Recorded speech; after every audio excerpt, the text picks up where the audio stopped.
Okay, let's unpack this.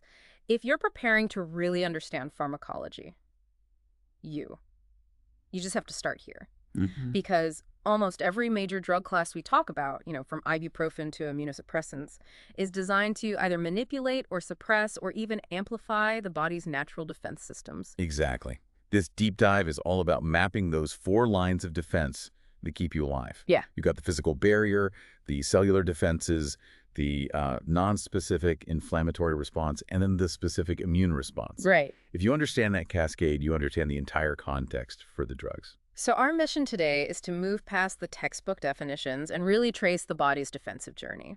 We're going to follow a single threat, let's say a foreign pathogen, an antigen, from the moment it gets past your skin, Right. all the way to how your body remembers it forever.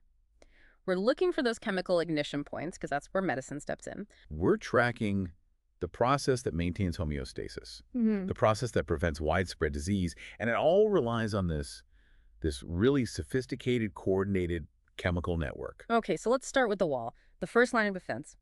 If you get a paper cut, that barrier has failed. But until that moment, you have this incredible protection. The barrier defenses are your physical and chemical moat. First, there's the skin.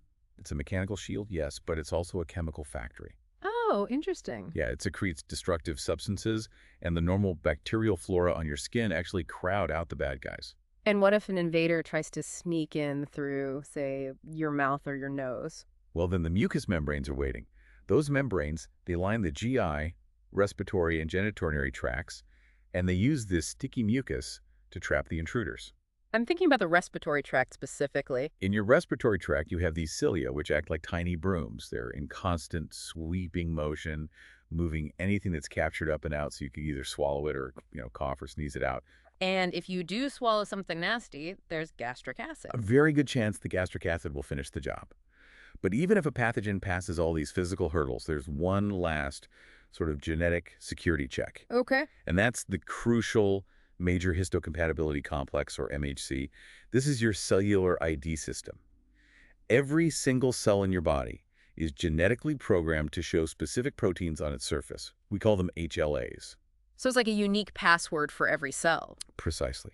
If any cell lacks those matching HLA markers, doesn't matter if it's a virus-infected cell or a transplant cell, the body instantly flags it as non-self and targets it for destruction. Okay, so the barrier is breached, the pathogen is inside. Now we're moving from a static wall to the mobile response forces, the mononuclear phagocyte system, the MPS. Who are the key players here? The key players are your specialized white blood cells, the leukocytes, which are born from stem cells in the bone marrow. We can split them broadly into lymphocytes. They handle the specific immune The system. memory part. The memory part, right. Yeah. And the myelocytes, which are essential for that immediate inflammation and cellular attack. Let's focus on those myelocytes first. If the body has a breach, who are the first responders? The rapid response infantry. That would be the neutrophils. They are rapidly produced and they're professional phagocytes. Meaning they eat things. They're designed to physically engulf and digest foreign material. They're so fast and aggressive that they're often sacrificed in the fight.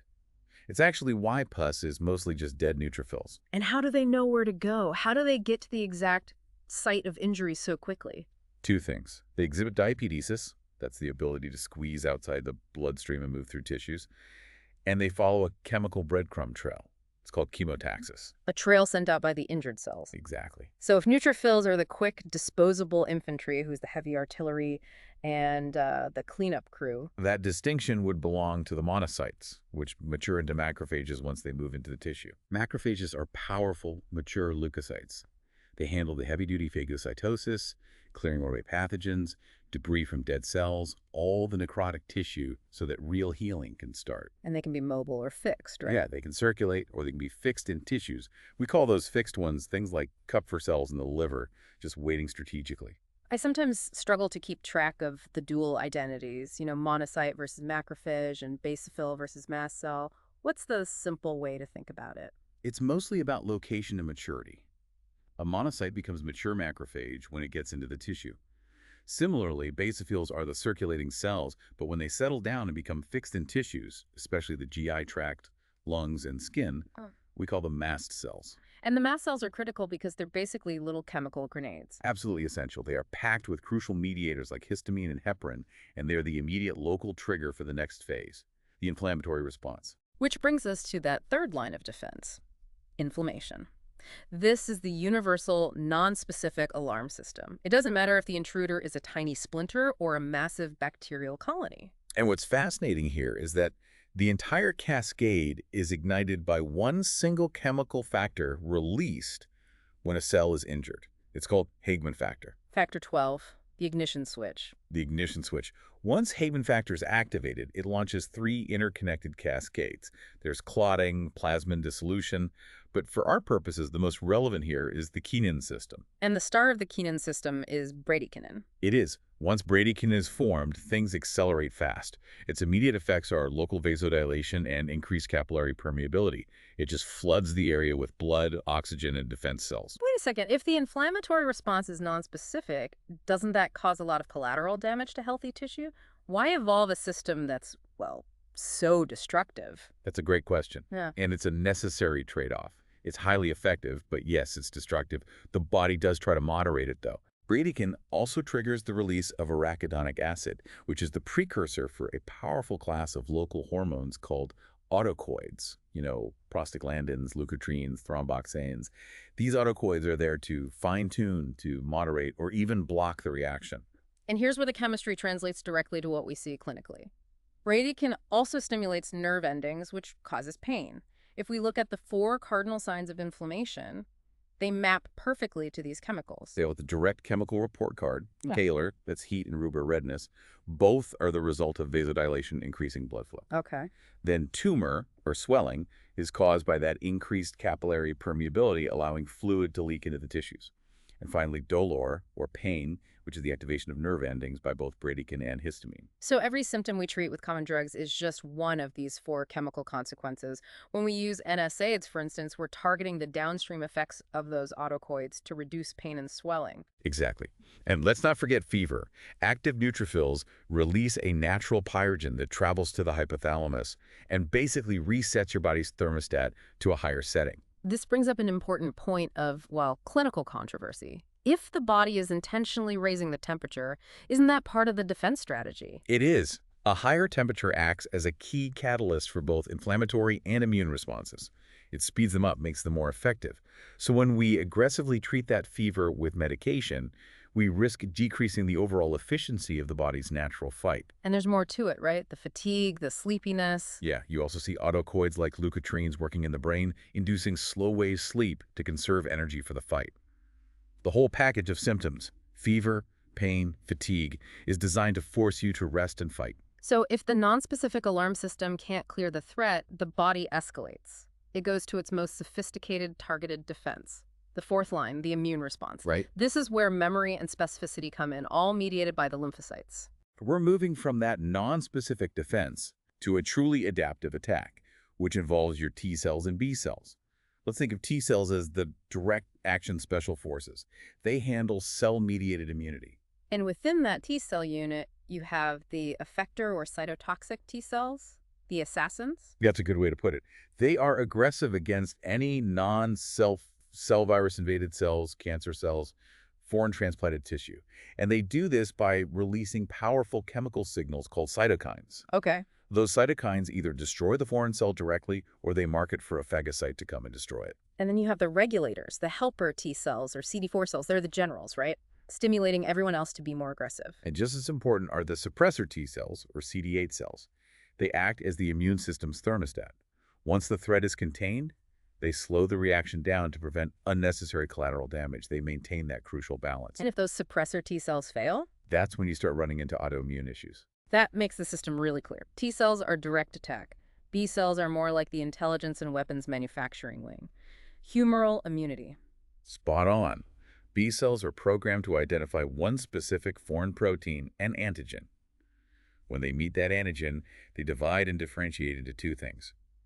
Plasma cells, The weapons factory. the weapons factories producing antibodies, and memory cells. And memory cells are the whole basis for acquired immunity. Exactly. The first exposure, the primary response, it takes time. That's the incubation period of a virus. Yeah. But the memory cells are kept, so on any future re-exposure, they rapidly transform and produce the right weapon immediately, preventing you from getting sick. And what are those weapons? The antibodies or immunoglobulin? We categorize them by their role and where they are. Mm. IgM is the first responder, the first immunoglobulin released on initial exposure. IgG is the main circulating antibody produced by those memory cells. It makes up most of the immunoglobulin in your serum. Okay. And then there's IgA, which is the secretory antibody. You find it in mucus, tears, saliva, protecting all the access points. And to really finalize the attack, we need the biggest chemical amplification loop, right? The complement proteins. Yes. When a specific antigen meets its specific antibody, they form an antigen-antibody complex. That complex activates a series of plasma proteins we call the complement system. Then that's a cascade. It's a massive cascade that forms a destructive ring around the complex, causing the antigen to just burst. It also powerfully increases chemotaxis and histamine release, drawing in all the inflammatory components to finish the job quickly. This whole coordination relies so heavily on messengers.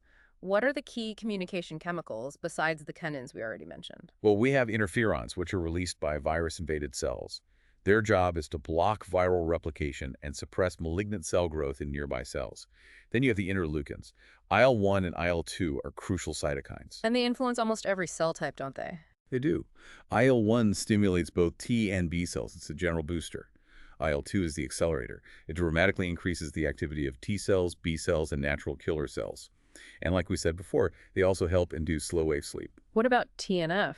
Tumor necrosis factor, or TNF. That's a cytokine released by macrophages that inhibits tumor growth and just makes the whole inflammatory and immune response more aggressive. So if we connect this to the bigger picture, what you're saying is that T cells and B cells rely completely on an effective, chemically mediated inflammatory reaction to actually destroy the foreign protein after it's been tagged. Precisely.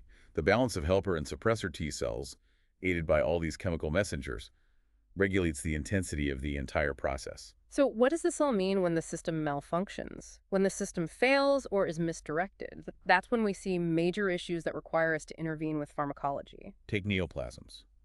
Cancer cells are mutant cells that have escaped immune surveillance. This can happen because the immune system's efficiency drops with age, or because a tumor is so large or poorly perfused, it physically hides. But there's another way they hide, isn't there? Yes, and this is critical. Some tumors produce blocking antibodies that literally cover their antigen receptor sites, preventing cytotoxic T cells from even recognizing them as foreign. And then there are autoimmune diseases where the body attacks itself. That must be a failure of that self-recognition system. It is. The body is responding to its own self-antigens. The theories include the failure of those suppressor T cells to dampen the reaction, or maybe a response to cells that were previously invaded by a virus, so their altered MHC markers now look suspiciously similar to healthy self-cells. And finally, transplant rejection, which is probably the most aggressive demonstration of MHC recognition you can see. Absolutely. The immune system sees the donor cells as profoundly foreign because the HLA markers don't match the recipient's genetic code. The closer the match between the donor and recipient's HLA markers, the less aggressive the immune reaction and, well, the lower the dose of immunosuppressant drugs you need. Wow. We've covered a huge amount of biology, from the skin barrier through chemotaxis, Hageman factor, the 4 signs of inflammation, and all the way to targeted T and B cell memory. The key takeaway is that every single drug we study in pharmacology is targeting one of the steps we just discussed. It's either blocking bradykinin formation, suppressing interleukin activity, or maybe mimicking the action of an IgG antibody. And this raises an important question for you, the learner.